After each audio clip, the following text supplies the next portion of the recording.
Хэлцүүлгийн үед улсын их хурлын гишүүн болд зэвсгчний бүтцэд цэргийн цагдаагийн нэгжтэй байх, түүний ажиллах журмыг зэвсгчний жанжин штаб тогтоох гэсэн зарчмын зөрүүтэй санал гаргасныг байнга орооны гишүүд.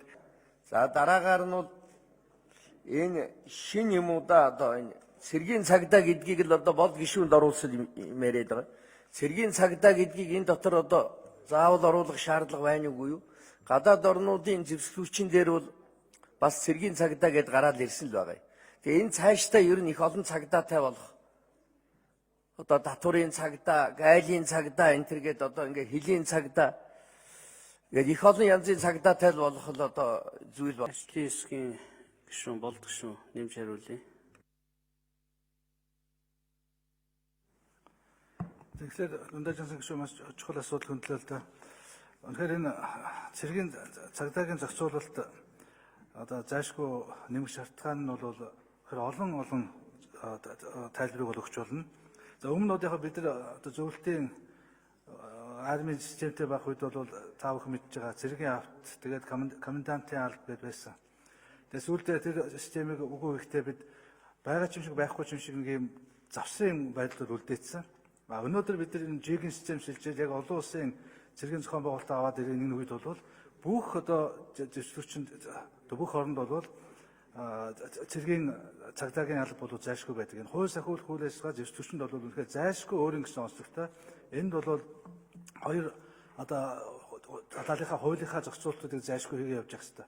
Тэр нь цаашдаа Дундаж Жансан гишүүнээс маш зөв хэлчихлээ л дээ. Үнэхээр одоо ингээд энэ мэтлэнгээр бид нар байгаа боловч ингээд зохицуулдаггүй юм хуулийнхаа зохицуултуудыг өнөөдөр бид ингээд хийгээ явснараа бол цаашдаа бол одоо за тэгээд өнөөдөр байдаг зөвхөн одоо эрүүгийн цагдаа, хэв журмын цагдаа гэдгээсээ гадна одоо тэгээд гайлын, татварын, хөлийн ингээд энэ хууль сахиулахын үйл ажиллагаануудын салбараар нь одоо цагдаа гэдэг чинь бол яг иргэнийхээ талд иргэний одоо хууль зохицуулалтын үйл ажиллагаа эрхэлдэг энэ маш чухал алба байгаа. Энийг бол зохих ёсоор нь байлгадаг. Тэгээд тахрагч гэсэн одоо бид нар ингээд нэр томьёогийн хувьд бол буруутуулаад ингээд сүүлдээ бол баг татан буулгасан тал руу явсан шүү дээ. Тэгээд сая бол өнөөдөр бол их хурлын шийдвэр бол энийг бол ингээд цаашдаа байлгах тал дээр явж байгаа. Гэхдээ нэр томьёоны хувьд гэсэн ирээдүйд хэрвээ бид энэ цагдаагийн албануудаа зохицуулах юм бол шүүхийн цагдаа гэдэг маш ойлгомжтой. Тэгээ олон улсын нэр томьёо руу оруулах юм бол ерөөсөө ингээд энд бол иргэний талдаа ч гэсэн одоо зөрчлийн хууль, эрүүгийн хууль ингээд маш том ойлгомжтой ингээд нэгтгэгдсэн. Хууль сахиулах хууль нь ч гэсэн маш ойлгомжтой ингээд өнөөдөр нэгтгэгдээд олон зуун хуулийг нэгтгэхэд ингээд явж байгаа. Энэний цаана бол энэ албыг бол өнөөдөр бэхжүүлээд баталгаажуулаад одоо яг энэ Батлан хамгаалалт зэвсгчний энэ багц хуулийн дотроо энэ асуудлуудаа ингээд энэ зөв зохицуулаад цааш зохицуулах их зүүн үндсийг ингээд тавиад өгөх юм бол энэ цаашдаа ингээд журам нь гараад ингээд явчихна. Ерөнхий тэр зохицуулалтын хуулиуд гарах тэр ирээдүйн дараагийн их хурл засгийн газрын үед бол энэ бол нэлээд зэгцтэй зөв голжлогоо ороод явчих байхаа. Цэргийн тагнуулын цэргийн цагдаа байгуулах гэж бид нар миний үеэс л одоо хөөцөлдөө тэгэл бүтэхгүй өдөө хүрч байгаа шүү дээ. Зайлшгүй байх ёстой ийм одоо алба байдаг. Тэгээ харин одоо сая болд гишүүн актер соргог ажаад тэгээ санал оруулаад ингэж явж байгаад бид их баярлж байгаа. Одоо ингийн сахиулах ажиллагаанд явхад чинь одоо дагуулад тодорхой хэмжээний тэр одоо бүлэг батальонд бол тодорхой хэмжээний цэргийн цагдаагийн албан хаагч зайлшгүй явуулах ёстой тийм олон улсын стандарт байгаа байхгүй юу?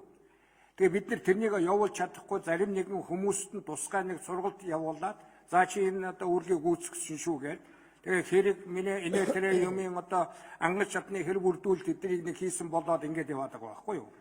Тийм учраас одоо энэ цэргийн цагдаа гэдгийг зэвсэг хүчний бүтцэд бий болгоод ирэх юм бол энэ мэтийн за тэгээ түрүүчийн одоо нөгөө комендант гэдээ байж байсан одоо алга болцсон тэгээд одоо энэ хот хооронд ч гэсэн одоо цэргийн одоо хүрээ ангид цэргийн албыг тогтоох бэхжүүлэхэд хяналт тавьдаг хүчээр одоо